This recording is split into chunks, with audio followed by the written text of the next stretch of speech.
ఏంటంటే ఇచ్చాము మళ్ళీ అడుగుతున్నారు మమ్మల్ని. ఎక్కడ ఎక్కడ పొలాలు ఇచ్చేస్తాం? మాకు చక్కగా 3 పంటలు పండే స్థలాలు అయ్యి, దానివల్ల రైతు మార్కెట్ కూడా మేము సరైన రేటుకి ఇవ్వలేకపోతున్నాం. కూరగాయలు అయ్యి ఆల్రెడీ ఇక్కడ అంతకుముందు వచ్చాయి కాబట్టి కిలో 20 రూపాయలు 10 రూపాయలు లోపు ఉండేవి. ఇవాళ 50, 60 ఏది పట్టుకున్నా 60, 70. ఏంటంటే మేము ఎక్కడి నుంచో తేవాలండి. పడండి మీ ఇష్టం. నేను మీడియా ముఖంగా క్లియర్గా మాట్లాడుతున్నారు. క్రెడిట్ కావాలంటే మీరే తీసుకోండి, మేము పనిచేసి చూపిస్తాము. దాంతోపాటు గతంలో కంపెనీలు అన్ని వెళ్ళగొట్టారు, మీరు 5 సంవత్సరాల్లో చేయలేదు, మేము 18 నెలల్లోనే చేసి చూపించామన్నారు అన్నాడు. ఆ మాట అన్నారులేండి. అది ఏంటంటే గత 5 సంవత్సరాలు చేయని జగన్ మేము ఈ 18 నెలల్లో చేసాం.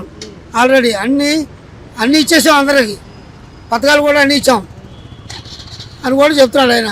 ఎన్ని అబద్ధాలండి, మనకు కల్లారా చూస్తున్నాం, టీవీలు చూస్తున్నాం. ఇన్ని టీవీ కంపెనీలు వచ్చినాయి, అన్నింటిలో చూస్తున్నాం. టీవీ పొద్దున్న వేస్తే టీవీలో అన్నీ వస్తాయి.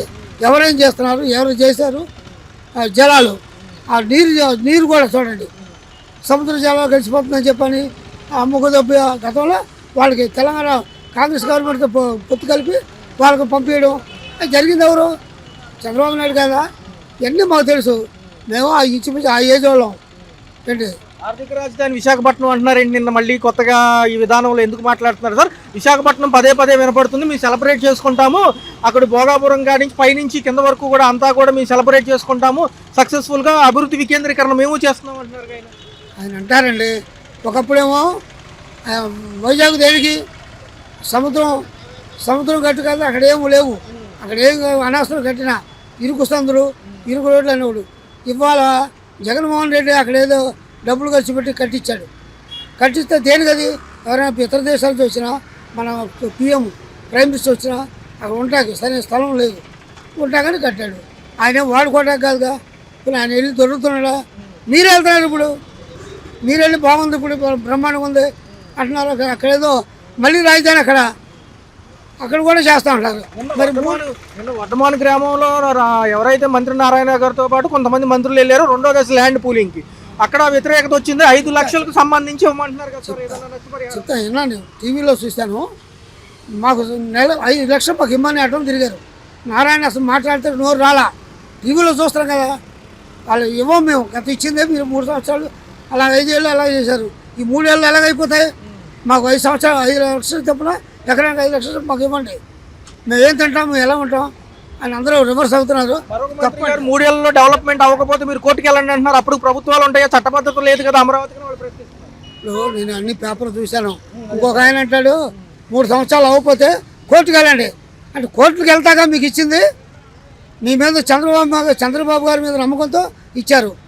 ఏదో డెవలప్ చేస్తే మేము కూడా డెవలప్ అవుతామని. మీరు చేసిందే శూన్యం. మళ్ళీ ఇంకా 3 ఏళ్ళ తర్వాత మళ్ళీ కోర్టుకు వెళ్ళమంటే వాళ్ళ జీవితాలు అయిపోతాయి.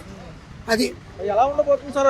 మరి మాజీ ముఖ్యమంత్రి గారు ఫిబ్రవరి 1 నుంచి మళ్ళీ పాదయాత్ర లేకపోతే బస్సు యాత్రలకు సిద్ధమవుతున్నారు. నియోజకవర్గాల్లో బలోపేతం చేయడానికి ఎవరైతే ఇన్యాక్టివ్గా ఉన్న పర్సన్స్ని కలిసి మెయిన్ సెక్షన్లో చూస్తామంటున్నారు. నిజంగా జరుగుతుందా? ఈ వ్యవహారంలో ప్రజల మద్దతు ఉంటుందా? ఎవరు తెప్పులు వాళ్ళే.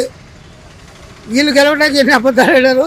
ఆయన తిరుగుతాను అంటారు. ప్రజల్లో తిరగనివ్వండి, ప్రజలే నిర్ణయిస్తారు. అది ఎవరు చేసేవాడో చేయనివాడో తెలిసిపోతుంది కదా. ప్రజలే నిర్ణయిస్తారు. మనం ధీమాలు మేమే గెలుస్తాం ఎన్ని మనం ప్రజల చేతిలో ఉంది బాలు. వాళ్ళు ఎట్టిస్తే అటు 18 నెలల కూటమి ప్రభుత్వ పాలనలో మేము చేసి చూపించామని ప్రస్తుత నాయకులు అంటే, గతంలో సంక్షేమం ఎక్కువ ఇచ్చింది మీనే అని మాజీ నాయకులు అంటున్నారు. ఎలా ఉంది అసలు? ఇప్పుడు ప్రభుత్వం చేసే పథకాలన్నీ కూడా చాలా మంచిగా చేస్తున్నారని అభిప్రాయం ప్రజల్లో. చక్కగా వీళ్ళు చెప్పిన కనుక వెంటనే అమలు చేయగలిగితే సరిపోతుంది. మళ్ళీ ఏదైనా సంథింగ్ బై మిస్టేక్ ఏదైనా జరిగిందనుకోండి మళ్ళీ ఆగిపోద్దని భయం కూడా ఉంది ప్రజల్లో. ఇప్పుడు చేసేది ఏదో ముందుగానే ఎక్కువ ఎక్స్పెక్ట్ చేసి, ఇండియా కూటమి ప్రభుత్వంలో ఉంది కాబట్టి ఇప్పుడు ఎక్కువగా వాళ్ళు నిధులు తీసుకొచ్చి రాష్ట్రాన్ని అభివృద్ధి చేయాలి. విజయవాడని గ్రేటర్ చేయాల్సిన మాత్రం వాస్తవం. విజయవాడని గ్రేటర్ చేయాలి. గ్రేటర్ చేస్తేనే అభివృద్ధి.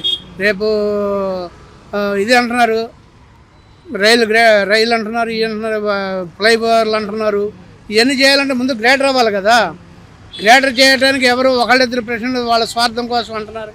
మొత్తం గ్రేటర్ కావడానికి ప్రజలంతా ఏకంగా మైలవరము, ఇటు గన్నవరము, కానూరు ఇవన్నీ కూడా గ్రేటర్లో చేస్తే బాగుంటుందని మాది. భోగాపురం ఎయిర్పోర్ట్ క్రెడిట్ కావాలంటే మీరే తీసుకోండి, నాకు అక్కర్లేదని నిన్న మీడియా ముఖంగా లోకేష్ గారు అంటున్నారు. ఎలా అనిపిస్తుంది? అది చాలా ఉదారంగా ఉంది. అసలు న్యాయంగా 2014లో మొదలుపెట్టిన దాన్ని వీళ్ళు 19లో వచ్చిన తర్వాత 4 ఏళ్ళు 5 ఏళ్ళు కూడా ఏమి చేయలేక ఆగిపోయి అసలు వద్దన్నారు వీళ్ళు. భోగాపురం రైల్వే స్టేషన్ అనేది, భోగాపురం ఎయిర్పోర్ట్ అనేది వద్దు, ఎందుకు 2 ఎకరాలు కావాలి ఇక్కడ పక్కన వైజాగ్లో ఉండగా ఇక్కడ ఎందుకని చెప్పేసి అన్నవాళ్ళు వాళ్ళు. ఇవాళ ఏదో మాదే గ్రేట్ అన్నారు. అది లోకేష్ గారు ఆ మాట అన్నారంటే దానికి చాలా అద్భుతంగా ఉంది ఆయన చెప్పేది ఉదార స్వభావానికి.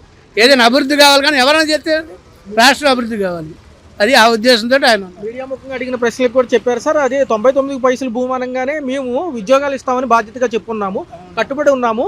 ఇప్పుడు మాకు ఉపాధి హామీ ఉద్యోగాలకి సంబంధించి కంపెనీలు హెల్ప్ చేస్తున్నప్పుడు ఇస్తే తప్పేంటని ఈయన అంటున్నారు. తప్పే ఉంది. అది కరెక్టేనండి. అది ఏదో ఒకటి ఏమీ లేకపోతే ఊరికనే వచ్చి పెట్టరు కదా పెట్టుబడులు, ఇక్కడే కాదు కదా దేశవ్యాప్తంగా ఎక్కడ చూసినా ఏదో ఒకటి ఒక వనరులకు వాళ్ళకి చూపిస్తే మనకు ఉపాధి కలుగుతుంది. ఆ భూములు అలాగే ఉండి ఇది ఇలాగే ఉండి ఏంటి ఉపయోగం దానివల్ల ఏం చేయలేరు కదా, వీళ్ళు అభివృద్ధి చేయలేరు కదా.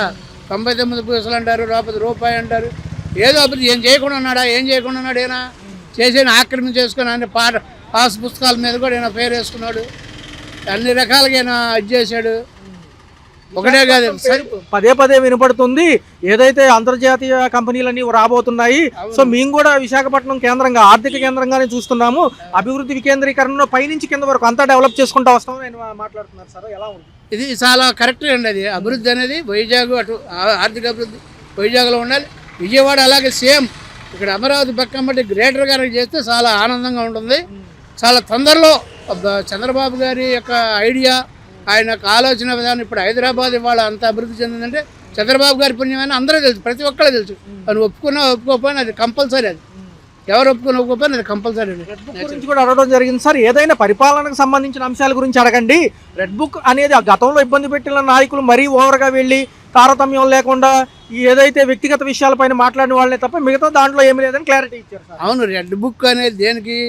చట్ట వ్యతిరేక కార్యక్రమంగా చట్ట వ్యతిరేకంగా అధికారాన్ని ఉపయోగించిన వాళ్ళ మీద రెడ్ బుక్లో నోట్ చేసి అధికారాన్ని అన్యాయంగా మాకు అధికారాన్ని దుర్వినియోగం చేసిన వాళ్ళ మీద రెడ్ బుక్.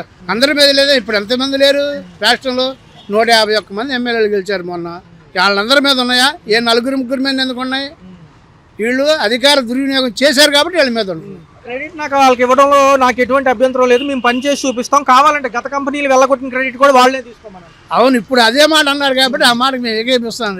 లోకేష్ గారి మాట చాలా ఉదారంగా చాలా ఇదిగా రాష్ట్ర అభివృద్ధి కావాలనే ఉద్దేశమేనే ఆయన అన్నారు.